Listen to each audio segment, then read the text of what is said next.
Questions. John Grady. Question number 1, please, Mr. Speaker. Prime Minister. Mr. Speaker, just picking up on your comments, can I say that on Monday night I spoke to President Zelensky and he wanted me to pass on to you his thanks for attending in Ukraine, particularly on the 3rd anniversary of the massacre at Bucha, which I've been to Bucha. It's a terrible 3rd anniversary. So I pass on those thanks. Mr. Speaker, we've been preparing for all eventualities ahead of the confirmation of US tariffs later today. Let me be clear with the House. A trade war is in nobody's interests. And the country deserves, and we will take, a calm, pragmatic approach. That's why constructive talks are progressing to agree a wider economic prosperity deal with the US. That's why we're working with all industries and sectors likely to be impacted. Our decisions will always be guided by our national interest, and that's why we have prepared for all eventualities, and we will rule nothing out. Mr. Speaker, our deepest sympathies are with the people of Myanmar and Thailand. We are sending immediate life-saving support to assist their efforts.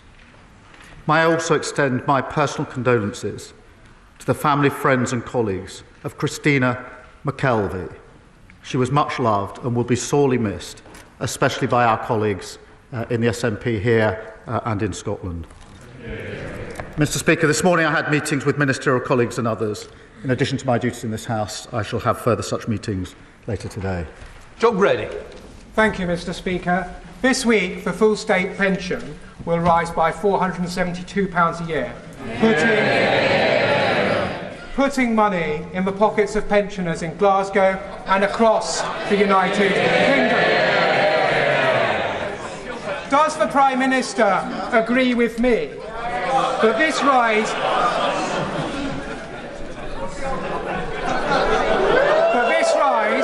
is only possible because of Labour's plan for change and our commitment to the triple lock? Well, he's absolutely right. We can commit to the triple lock because we've restored stability after they crashed the economy. And that means, Mr. Speaker, next week 12 million pensioners will receive up to £470 more. That's an extra £1,900 over this Parliament, including 1 million pensioners in Scotland. And the contrast couldn't be clearer. The Shadow Chancellor called the triple lock unsustainable, and the Leader of the Opposition wants to means test the state pension so that she can cut it. Leader of the Opposition, Kemi Badenoch. Mr. Speaker, the triple lock was a Conservative policy. Yeah. Rather than... Yes.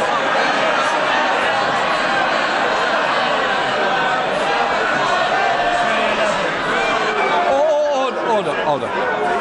I know... You was inadvertently said. Carry on, Leader. Rather than the Prime Minister congratulating himself for what we did, why don't we talk about what he's doing? From Sunday, Labour's jobs tax will mean many British businesses face a terrible choice: to cut wages, put up prices or sack their staff. What is the Prime Minister's advice to those businesses? Mr. Speaker, she says the triple lock was Conservative policy. It was once thought to be the party of sound finances, but they blew all of that. Mr. Speaker, she asked what we're doing. We're clearing up the mess that they left. We're dealing with global instability, and we recognise the pressures that are bearing down on businesses and individuals and working people. That's why we're rolling up our sleeves. And yesterday, Mr. Speaker, I was pleased to announce the national living wage increasing by £1,400. For millions of workers. We've announced £150 for the Warm Homes discount, extended now to 6 million households. That's 1 in 5 families. And wages are going up faster than prices. And never forget, the party opposite, worst living standards on record, inflation up to 11%, public services left on their knees. Mr. Speaker, the only mess is the one that he made with his budget. They had an emergency budget last week that fixed nothing. He says he's bringing stability. All we see is fragility. During the election, the Prime Minister also promised that he would not increase taxes on working people. But even the OBR says that the jobs tax will be passed on to workers. On average, families will be £3,500 poorer. Why should anyone trust him again? Prime Minister. Well, her fantasy figure is about as much use as Liz Truss's economic planning. And she turns up every week to carp from the sidelines about the decisions we made at the budget. Yesterday, Mr. Speaker, she held a press conference and she couldn't say whether she would reverse the decisions that we made at the budget. Now, I understand, because she can't bring herself to say that she doesn't want the investment of an extra £26 billion in our NHS. I'm not surprised at that. That's 2 million extra appointments, that's 1,000 more GPs, a pay rise for nurses, etc., etc. But let me get her position right if I can follow it. She wants the extra £26 billion in the NHS, Mr. Speaker, that was paid for by the national insurance rise. She wants that. She doesn't want to reverse the national insurance rises. So she's now reduced this absurd position of voting in the budget, carping against a budget that she actually agrees with. Kemi Badenoch.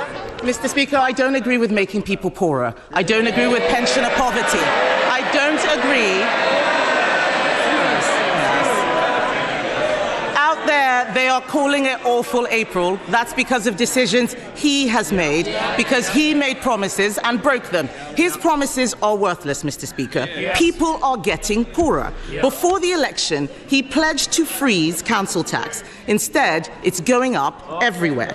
Even in Birmingham, where there's 17,000 tonnes of rubbish uncollected on the streets. Does the Prime Minister regret promising the British people he would freeze their council tax when he has so obviously failed? Prime Minister. Well, I have to ask, if she doesn't want people to be poorer, why didn't she resign when she was in government? Mr. Speaker, the last government put up council tax for 12 years in a row. She, I think, was actually Minister for Council Tax. And in the year she's been, what she do? She put it up. And even now, the Conservatives' own Local Government Association manifesto, so currently their position, page 9, we asked the government to remove the caps on council tax. So who's leading the charge? Hampshire County Council, they wanted a 15% hike, we said no. Slough Council wanted a hike, we said no. Windsor and Maidenhead was Tory Lib Dem, they wanted to hike and we said no, and it's no surprise that council tax is £300 cheaper under Labour councils than under Tory councils. Kemi Badenoch. Mr. Speaker, he doesn't want to talk about Birmingham, and that's because he knows the situation. So I'll say it again. 70,000 tonnes of rubbish on Birmingham streets. Normally, a state of emergency is called for natural disasters, not Labour ones. His policies have left our economy dangerously fragile. The Chancellor, once again, left herself no room for manoeuvre. Economic experts, real economists, say she will either have to break her fiscal rules or put up taxes. Which will it be? Prime Minister. I think she must have picked up the script she was using a few weeks ago. Because it was only then she was saying, in the spring statement, you're going to put up taxes. But look, Mr. Speaker, in relation to the situation in Birmingham, it is completely unacceptable. I fully support the Council in declaring it a major incident to resolve the situation, and we'll put in whatever additional support is needed. But when the party opposite was in government, we lost more days to strike action than in any year since the 1980s.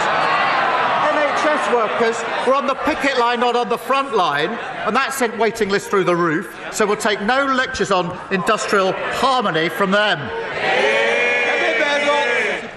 Mr. Speaker, the whole House would have heard that he didn't say whether or not he could keep his fiscal rules. That means that it's either that or putting up taxes. 9 months ago, we left Labour the fastest growing economy in the G7. We did. And I remember watching his MPs laughing at their first destructive budget. They've had another one that has made our economy dangerously vulnerable. The Bank of England says his policies have pushed up the cost of living for families. Does he disagree with the bank, or does he accept his policies mean higher bills? Prime Minister. Mr. Speaker, she must be the only person left in the country who actually thinks they did well on the economy when they were in power. That was what was tested at the last election. Living standards the worst on record. Inflation, 11% it soared up to. The NHS on its knees. Oh, Mr. Speaker, she's so obsessed with talking down the country that she's not read the OBR forecast properly. Growth up in 2026, 2027 up, 2028 up, 2029 up. And thanks to our planning reforms, the largest growth measure the OBR have ever costed. And what did the Tories do when the bill came before Parliament? They abstained. Well, you don't grow the economy or build houses by yourself. They're the same old party. They haven't changed. Nothing's new. Mr. Speaker, he talks about inflation. We left it at 2%. It is now twice what the OBR forecast when we were in government. The fact is, his decisions have made our economy fragile, just as we face global trade wars. In November, I urged him to seize the draft US trade deal Conservatives negotiated.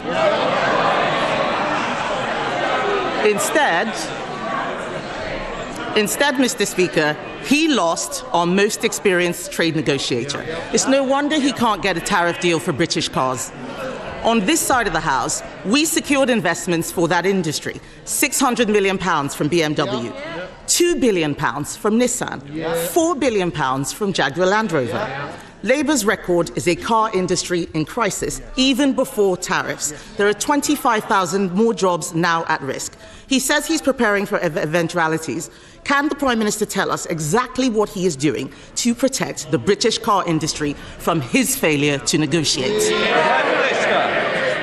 We're taking a calm, pragmatic approach and keeping our feet on the ground. There are constructive talks that are ongoing on a wider economic prosperity deal with the US. That is really important at this moment. We are working with all sectors that are likely to be impacted, and we're guided by our national interest at all times. And that's why we've said we won't rule anything out. But it is important at a moment like this that we don't have knee-jerk reactions, that we are actually cool-headed about this, and that's why we won't rule anything out. But she's the Trade Secretary. She was the Trade Secretary, Mr. Speaker, who failed to get a trade deal with the US. Mr. Speaker, today the Trump administration will announce new tariffs that will hurt working people in the US and around the world. Would the Prime Minister agree with me that at a time when big tech has grown fat by corrupting our politics and preying on young people, that the wrong approach would be to pander to his bullying tactics and the tech millionaires in his imperial court by cutting the digital services tax? Can he assure the public that the poorest won't get cuts while the richest get a free ride? Prime Minister. Well, I thank her for raising this. It is an important issue, and there are issues in relation to Northern Ireland in particular that we have to deal with very carefully. We will, Mr. Speaker, always put the national interest first, and that's why I'm pleased that talks are ongoing and they're constructive talks. I do believe that a trade war is in nobody's interest, and all of the sectors and industries impacted are of the same view. So we'll continue to make that progress in the national interest. The Leader of the Liberal Democrats, Sir Ed Davey. Thank you, Mr. Speaker. Can I associate myself with the earlier remarks of the Prime Minister, particularly about Myanmar and Thailand? And can I support the aid that is going, and hope that despite the budget cuts we can be as generous as possible because of the humanitarian crisis there? Mr. Speaker, the Prime Minister has shown commendable leadership over Ukraine with his plan for a military coalition of the willing against Putin. Will he now provide similar leadership with an economic coalition of the willing against Trump's tariffs for free trade, so we can avoid a global trade war and a global recession? Prime Minister. Mr. Speaker, I think every Every week he tries to tempt me to make what I think is a false choice between our relationship with the US and our relationship with other countries, particularly Europe. I think that's the wrong choice on defence, on security and intelligence, for reasons that we've rehearsed across this chamber. I also think it's wrong on trade and the economy. We have a good deal of trade, a balanced trade relationship with the US, and I believe that our interests are best served by calmly trying to secure a deal which is in our national interest, whilst at the same time preparing and leaving all options on the table. Sir Ed Davey. Minister's reply. I hope he is able to cut a deal, but I increasingly fear that the deal won't be good enough to avoid a global trade war. That's why I think one of the options must be to work with our European allies, our Commonwealth allies and others, because if we don't tackle Trump's tariffs, we could be saying goodbye to free trade for a generation. Mr. Speaker, if I may turn to a domestic matter now. 3 years ago, the American private equity firm KKR bought a 25% stake in Northumbrian Water. Since then, people across the North East have seen their water bills soar, whilst in last year alone, Northumbrian Water has dumped nearly 1 million tonnes of raw sewage into Durham's Whitburn Coast Conservation Area. KKR are now poised to buy into Thames Water because ministers have ruled out a special administration regime. Can the Prime Minister guarantee that Thames Water will not be allowed to repeat the same trick of putting up bills and dumping raw sewage at the same time? They allowed it, he shouldn't. Mr. Speaker, in relation to his comments at the beginning of the question, I really do think it's not sensible to say the first response should be to jump in to a trade war with the US. That cannot be the first response of the United Kingdom, and I will resist his urgings to do that. In relation to water, he's absolutely right to point out the appalling record on water of the party opposite, just like the record on everything was appalling, and that's why I'm really pleased that we passed the Water Act already to take the necessary measures, but we will go further. Deputy. Yesterday, the Work and Pension Select Committee visited Manchester, where we saw the power of devolution in action, in this case helping people find work. So with just 5 percentage points separating Labour and Conservative last time, does the Prime Minister agree that to get the maximum advantage from Labour's devolution offer, the West of England needs an ambitious Labour mayor in Helen Godwin for more jobs, to fix our buses and to get the homes we need built? I believe it's best for communities when their leaders have skin in the game. Helen Godwin grew up in Stapleton, went to college in Filton, and has a great record fighting for the community where she's raising her family. Mr. Speaker, our plan for change has delivered record funding for the West of England. That's more money for better buses, for potholes, and getting young people into work. That's the difference a Labour mayor working with a Labour government delivers for the West of England. Thank you, Mr. Speaker. The Prime Minister will know that many in the House will be assuaged by his suggestion that he will act in the national interest in relation to tariffs. But most won't have considered that in acting in the national interest, what occurs in Northern Ireland is no longer solely in his control. He knows that exports from Northern Ireland are UK exports, rightly so. Yet imports to Northern Ireland could lay at the consequence of EU retaliatory action. In keeping all of his options open, now we have to live in a world with the consequences of the last government with his support. Will he indicate that he is prepared to take steps to either exempt Northern Ireland from EU action or take retaliatory action if they do not? Prime Minister. Can I thank him for raising this issue, which is of real importance to his constituents and everybody in Northern Ireland. It is a very serious issue. That's why we need to be calm and pragmatic. And I think that's what workers and businesses in Northern Ireland would want to see from this government at a time like this. We are, as he would expect, looking carefully at the details of any retaliatory tariffs announced by the EU, if they are, and what impact they might have on businesses. As he knows, where goods do not enter the EU, then businesses can claim a full reimbursement of any EU duties paid. but I reassure him the interests of Northern Ireland at the forefront of our decisions, and he may want to know that this morning the Business Secretary spoke to the Northern Ireland Executive because this is a serious issue and we need to work together to resolve it in the interests of everybody in Northern Ireland. Mike's up. Thank you, Mr. Speaker. While the last government resorted to damaging keyboard diplomacy, this government is leading, bringing 40 nations together this week to tackle illegal immigration. Like the Prime Minister, I've seen firsthand how counter-terror powers can disrupt threats before lives are lost. That same approach is essential in dismantling the smuggling networks, Mr. Speaker. Does he agree? It's time the Conservatives and Reform dropped the posturing, put national security first and backed our Borders Bill. Well, I mean, the party opposite tried an open borders experiment. We are now tackling illegal migration. They talked about flights, Mr. Speaker. We've already removed 24,000 people with no right to be here. Under their Rwanda scheme, which was only ever supposed to return, I think, 300 people a year, what we've achieved in 9 months would have taken them 80 years. We've replaced a gimmick with a real deterrent. Tim Farrell. Thank you, Mr. Speaker. The Prime Minister has spoken very movingly and with genuine sincerity and affection about his time as a young man in the Langdale Valley and the Lake District in my constituency and how that helped to shape him.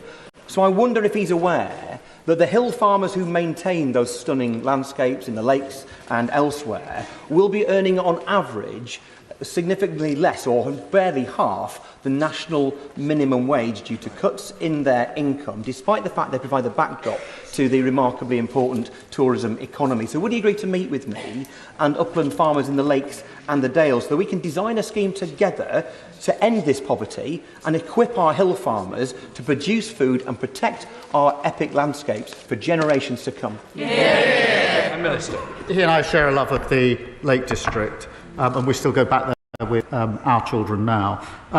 This is a serious issue, obviously, and that's why we've put a record amount into farming at the budget, but also set out our roadmap. But I'll happily make sure that he gets a meeting with the relevant minister to go through that and to take on board any points he has to make in relation to it.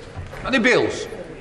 Thank you, Mr. Speaker. Hundreds of residents in my constituency at Union Park are facing massive £1 million worth of charges to repair their heating system, to repair fire safety works that haven't been put right by the developer, who has now declared bankruptcy and walked away. Their new freeholder has washed their hands of responsibility and instead is leveraging huge ground rent bills and fines against those residents. Does the Prime Minister agree with me? This is exactly why we have to move forward with our plan, much delayed from the party, to abolish the outdated leasehold system once and for all as part of our plan for change. Prime Minister.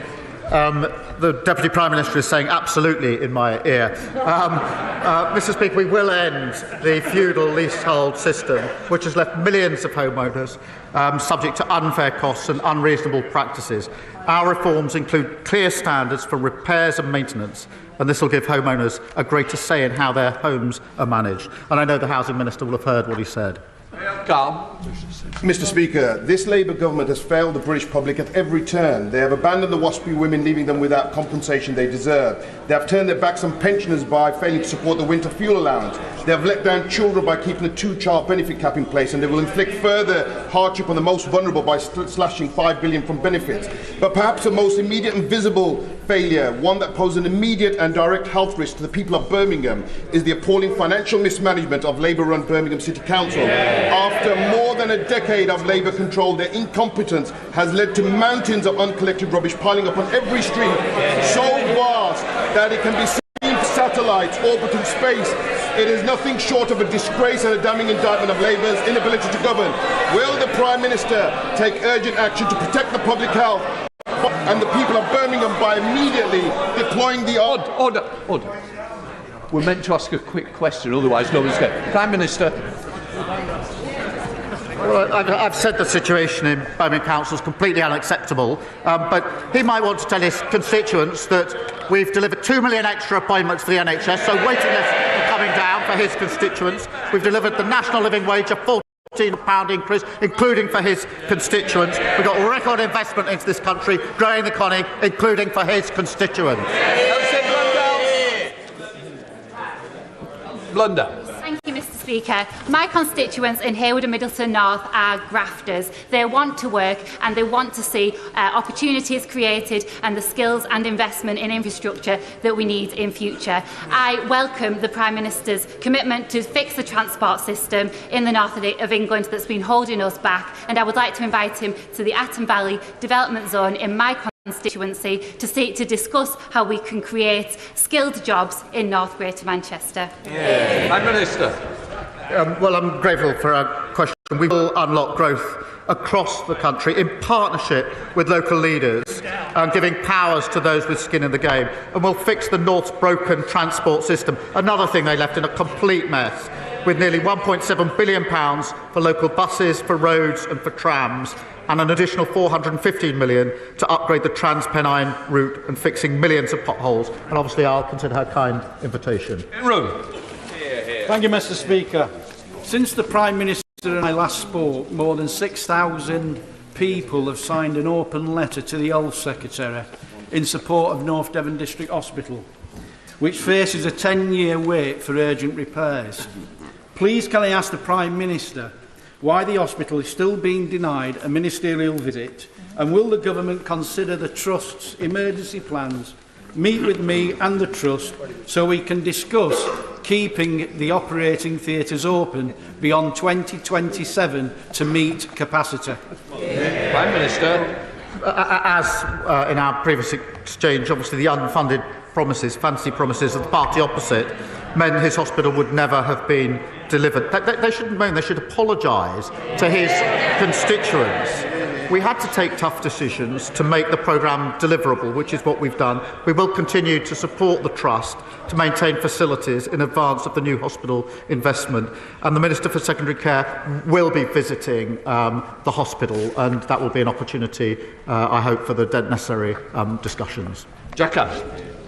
Mr. Speaker, Stone Lodge Academy, a special school in Ipswich, will be one of the first schools in the country to benefit from a new breakfast club this month. It's an important step to tackling Suffolk's decade-long SEND crisis, as is the multi-million-pound funding settlement given to opening new specialist places across the county. Can the Prime Minister outline what steps he will be taking to further break down the opportunities for all children as part of our plan for change? Well, I'm very pleased to say, Mr. Speaker, the first 750 breakfast clubs will open this month. And I'm pleased there's an early adopter in his constituency, as well as in the constituency of the Leader of the Opposition. I'm sure she will welcome that one of these weeks. Mr. Speaker, that will put £450 a year back in the pockets of working people. Mr. Speaker, today we've awarded £37 million to 300 primary schools to create up to 4,000 nursery places from September, making it easier for working families to access government-funded childcare. Martin Vickers. Thank you, Mr. Speaker. 2,700 workers at Scunthorpe Steelworks are facing redundancy, many more in the supply chain, and many of them are my Brigg & Gould constituents. It's welcome that negotiations are continuing, but whatever the outcome, significant support is going to be needed for to support the local economy. I know that all those affected would appreciate and be reassured that the Prime Minister could give an indication that he was personally taking an interest in this, and that at some point in the not too distant future he would meet with me, neighbouring MPs and the Council Leader to discuss the way forward. Prime Minister. Well, I'm grateful to him for raising it. I do take a personal interest. I went to Scunthorpe to talk to the management and the workers there a short while ago and understand firsthand the challenges and how deeply worrying it will be for those working there and their families and the community as a whole. And that's why there are negotiations. I do call on the company to accept the offer of financial support that has been advanced so we can achieve a sustainable future for the workforce, for the industry and the local community, because I do believe there's a bright future for steel and needs to be a bright future for steel, but I do take a personal interest in it. Thank you, Mr. Speaker. Too many of my constituents are struggling to get access to a GP appointment when they need one. Our GPs are trying their best, but they're struggling with capacity, outdated buildings and outdated tech, all because the party opposite broke the front door to the National Health Service. Can the Prime Minister reassure my constituents that our plan for investment and reform will ensure they will be able to see a GP when they need one? Mr. Speaker, we are focused on delivering real results for patients by scrapping unnecessary targets, bringing back the family doctor and requiring online bookings to help the 8 a.m. scramble. We're investing an additional £889 million to reinforce the front door of our NHS, and that's the biggest increase for over a decade, and that mean hundreds more GPs since we came to power. And this week we've announced record investment for community pharmacies to deliver more services for patients and free up GP time. Thank you, Mr. Speaker. The recent NHS England report laid bare a catalogue of failures which left a patient with a history of violent aggression, unconfined, untreated and completely unmedicated for 9 months until he killed Ian Coates and the young friends Grace O'Malley Kumar and Barnaby Webber from Taunton in my constituency. Will the Prime Minister join with me and the people of Taunton paying tribute to the families who have campaigned on this? Will he confirm that a public inquiry is to begin? And will he confirm that in the context of 50% cuts to integrated care boards, that mental health services, both in the community and secure, will not suffer from those cuts? Yes. Prime Minister. Can I thank him for raising this tragic case? And I do pay tribute to the families, often in cases like this, including this case. I find it hard to think how I would actually respond if I was a family member in circumstances like that. I'm not sure I'd have the courage that they have to campaign in the way they campaign, and I pay tribute to it. We do need to get to the bottom of all of the issues here, wherever they may lie, and that's what we will do. Imogen Walker. Mr. Speaker, in Hamilton and Clyde Valley, my constituents are struggling to access the health care that they desperately need. 1 in 6 Scots are on a waiting list. Meanwhile, in England, the waiting lists have been coming down for the last 5 months, and more than 2 million appointments have been made available. Does the Prime Minister agree with me that the SNP-led government should stop blaming everybody else for their failures? When Scotland's broken public services are their responsibility. Well, Mr. Speaker, she's right. Over 60,000 Scots have been stuck waiting for tests or treatment for over a year. That's a 46% rise in 1 year. I had to check that figure because it's so staggering. 46% rise in 1 year. And despite this backlog, almost 50,000 fewer operations are being carried out compared with before the pandemic. Mr. Speaker, compare that to England, where we've driven down waiting lists with over 2 million extra appointments and scrapped NHS England to cut bureaucracy. Scotland's NHS is in desperate need of reform, but the SNP have no strategy, no plans and no ideas. Thank you, Mr. Speaker. Earlier, the Prime Minister seemed reticent to answer a direct question on his jobs tax. So, next time he comes to my constituency to enjoy the beautiful Buckinghamshire surroundings of Chequers, will he go 5 minutes up the road to Wendover, visit Rumsey's handmade chocolate, and explain to Kate Rumsey why his and his Chancellor's choices have led to a 15% increase in their costs, that they've already had to lay people off and reduce the hours of those that they still employ?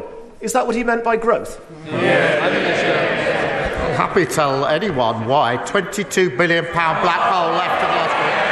They've crashed the economy. They've ruined our public services. And as we mend that and rebuild the country, they carp from the sidelines. And even now, they can't bring themselves to say they don't want the investment. They can't bring them to say they'll reverse the decisions we've made. They actually agree with the decisions we've made because we're clearing up the mess that they left. Mr. Speaker, 1 year ago yesterday, my constituent James Henderson was killed with other aid workers from World Central Kitchen, taking humanitarian aid into Gaza.